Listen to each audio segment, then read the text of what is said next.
9,1 bilhões de reais. Esse é o prejuízo projetado dos Correios para 2026. Uma empresa do governo, uma empresa que é sua, paga com o seu dinheiro. E para você ter uma dimensão, com 9 bilhões dava para construir 4 estádios do Maracanã, ou pagar o salário de 100 mil professores durante 5 anos. Mas o mais perturbador não é o número. É que essa empresa já esteve no epicentro do maior escândalo político da história do Brasil. Ela foi o estopim do mensalão. Uma fita de vídeo, R$ 3.000 de propina, um funcionário de mãos sujas. E dali, um efeito dominó que derrubou ministros, caçou deputados e mudou o país para sempre. 20 anos se passaram e os Correios continuam sangrando. Só que agora o sangue é nosso. A história dos Correios é uma história que o Brasil se recusa a aprender. É o tipo de ciclo que, se fosse um filme, você diria que é um roteiro preguiçoso, porque repete o mesmo enredo com os mesmos erros nas mesmas mãos, década após década. Mas vamos aqui montar uma linha do tempo. Durante o governo Fernando Henrique, os Correios eram considerados uma das melhores estatais do país. Alta confiança, operação sólida, a empresa realmente funcionava. Aí veio 2003, novo governo, nova lógica. As diretorias da estatal foram fatiadas entre partidos da base aliada. PTB ficou com uma parte, PMDB ficou com outra, e os Correios viraram o que toda estatal brasileira vira quando entra nessa máquina, um balcão de troca. Cargos em troca de votos, contratos em troca de lealdade. Isso é algo que poucos falam abertamente. No Brasil, estatal não serve para prestar serviço, estatal serve para alimentar coalizão. E os Correios são um exemplo perfeito disso. Maio de 2005, a revista Veja publica uma bomba. Um vídeo, granulado, escuro, filmado escondido. Nele, um funcionário dos Correios chamado Maurício Marinho negocia propina com um empresário. R$ 3.000. Trocados, se comparados ao tamanho do estrago que aquela fita causaria. Marinho era o chefe de departamento de compras. Foi colocado ali a dedo pelo PTB. E no mesmo vídeo, ele mesmo diz, o esquema era protegido pelo deputado Roberto Jefferson. Jefferson, na época, era o presidente do partido. E quando se viu encurralado, quando sentiu que seria sacrificado como bode expiatório, fez algo que ninguém esperava. Ele abriu a boca.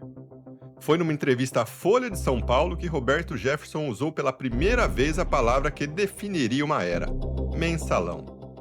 Uma mesada, paga dezenas de deputados, em troca de votos favoráveis ao governo. Dinheiro vivo, malas, cuecas, um sistema inteiro de compra de apoio político, alimentado por dinheiro público e operado por dentro da máquina. Tudo começou ali, nos Correios, com R$ 3.000 e uma câmera escondida. A CPI que se seguiu foi batizada justamente de CPI dos Correios, e o mensalão se tornou o maior escândalo político que o país até então já tinha visto. Até então. Agora eu quero que você imagine uma pessoa. Um carteiro, vamos chamar ele de Carlos. Carlos entrou nos Correios com 20 e poucos anos. Acordava às 5 da manhã, pedalava sob sol e chuva, entregava correspondência em bairros sem asfalto, sem sombra, sem glamour nenhum. Todo mês, um pedaço do salário dele era descontado e ia para um fundo de aposentadoria chamado Postales. A promessa era simples: trabalha 30 anos, contribui direitinho e lá na frente você descansa com dignidade. O Carlos fez a parte dele, já o Postales, não. Porque enquanto o Carlos pedalava, os gestores do fundo estavam numa mesa de pôquer com o dinheiro dele. Só que em vez de fichas, apostavam em títulos da dívida da Venezuela, da Argentina e investiam em fundos onde o próprio Postales era o único investidor. Compravam ativos que ninguém mais no planeta queria, por preços que só faziam sentido no papel. Um banco americano foi contratado para gerir essa carteira. O resultado? 8 bilhões de reais evaporaram só na carteira principal. A CPI dos fundos de pensão investigou. A Operação Greenfield, braço da Lava Jato, investigou. A CVM aplicou multas milionárias. E o rombo total? 15 bilhões de reais.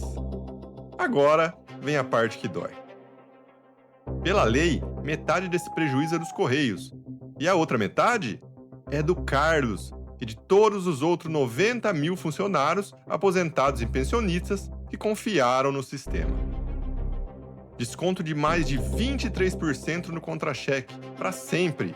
Corte de 75% do 13º. Pensão por morte reduzida pela metade. Gente que já se aposentou recebendo menos do que planejou, porque lá atrás alguém decidiu apostar o futuro dela num título venezuelano. Carlos trabalhou 30 anos, nunca roubou nada e hoje paga a conta de quem roubou. Enquanto isso, os Correios assumiram uma confissão de dívida de 7,6 bilhões de reais. Pagam 33 milhões por mês ao Postales. Esse dinheiro sai direto da operação, da mesma empresa que já está no vermelho. É como pagar o cartão de crédito com outro cartão de crédito, só que os dois são seus. E se os Correios já estavam sangrando por dentro, o governo decidiu, sem querer, dar uma facada por fora. Em 2024, entrou em vigor a famosa taxa das blusinhas. Compra de até $50 na Shein, que antes era isenta, passou a pagar 20% de imposto mais ICMS. Na prática, aquele vestido de $30 ficou quase 40% mais caro. A justificativa? Proteger o varejo nacional. Beleza, faz sentido no discurso. Mas aqui vem a ironia que ninguém calculou. O volume de remessas internacionais despencou 40% no primeiro mês. As plataformas chinesas não ficaram paradas. Montaram centros de distribuição próprios aqui dentro no Brasil, contrataram transportadoras privadas e cortaram os Correios da jogada. Olha só! Resultado? Os Correios perderam 2,2 bilhões de reais em receita só com entregas internacionais em 2024. Estimavam faturar quase 6 bilhões, faturaram 3,7. Pensa na situação. O governo é dono dos Correios. O governo criou a taxa. A taxa matou a receita dos Correios. E agora o governo precisa emprestar bilhões para salvar os Correios do prejuízo que ele mesmo causou. Se isso fosse uma sátira, você diria que é um exagero. Mas é real. É o Brasil. É terça-feira. Junta tudo agora. O Postales drenando 33 milhões por mês. A receita internacional cortada pela metade. Despesas trabalhistas que subiram mais de 50%. 12 trimestres consecutivos no vermelho. Nenhum reajuste de tarifas em 5 anos. E uma queda de quase 13% na receita total. E chegamos ao cenário atual. Prejuízo de 2,6 bilhões em 2024. De 5,8 bilhões em 2025. Projeção de 9,1 bilhões em 2026. E segundo o ex-presidente da estatal, se nada mudar estruturalmente, o rombo pode passar de 50 bilhões de reais em apenas 3 anos. A empresa contratou 12 bilhões em empréstimos, com garantia da União. Ou seja, se os Correios não pagarem, quem paga é você, o contribuinte. O Tesouro Nacional inicialmente vetou a operação de 20 bilhões porque os juros eram absurdos, equivalentes a 136% do CDI. Depois, negociaram um valor mais favorável de 12 bilhões. Mais favorável para uma empresa que não para de perder dinheiro. O plano de reestruturação fala em cortar 15 mil funcionários, fechar 1.000 agências, vender imóveis e tentar, tentar ser lucrativo a partir de 2027. É um plano ambicioso, é muito bonito no papel, mas parece que eu já vi esse filme antes. E é aqui onde eu preciso ser direto. O problema dos Correios não é logístico, não é tributário, não é a Shein. O problema é sistêmico. Os Correios são a prova viva de um modelo que repete o mesmo ciclo há décadas. O governo novo entra, coloca seus aliados nos cargos, usa a estatal como moeda política, a gestão piora, o prejuízo explode, aí troca o presidente. Anuncia um plano para reestruturação, pega um empréstimo bilionário e espera o próximo governo chegar para recomeçar. Em 2005, um vídeo de 3 mil reais de propina fez o país inteiro parar. Caíram ministros, caíram deputados, o STF julgou e condenou 24 pessoas. Em 2025, o rombo é de bilhões e ninguém filmou nada, não tem vídeo viral, não tem CPI, não tem deputado gritando no plenário. A indignação é inversamente proporcional ao tamanho do escândalo. Quanto maior o número, menor a revolta, porque números grandes demais viram abstração. Ninguém consegue sentir 9 bilhões de reais. Mas sabe o que dá para sentir? o pacote que não chegou, a encomenda que sumiu, o prazo que virou piada, o aposentado que teve a pensão cortada pela metade e o carteiro que pedala sob chuva sabendo que o fundo de pensão dele foi saqueado. Os Correios são o maior retrato do que acontece quando uma empresa existe para não servir o cidadão, mas sim para servir o sistema.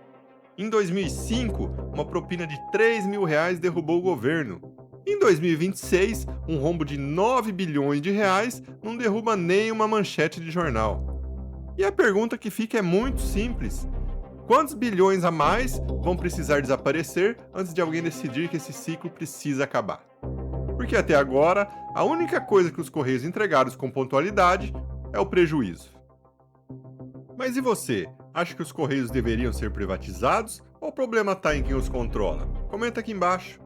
Se você já teve um pacote sumido, ou uma entrega atrasada, ou conhece alguém que é funcionário dos Correios, conta aí. A gente quer saber dessa história. Um grande abraço e até o próximo vídeo.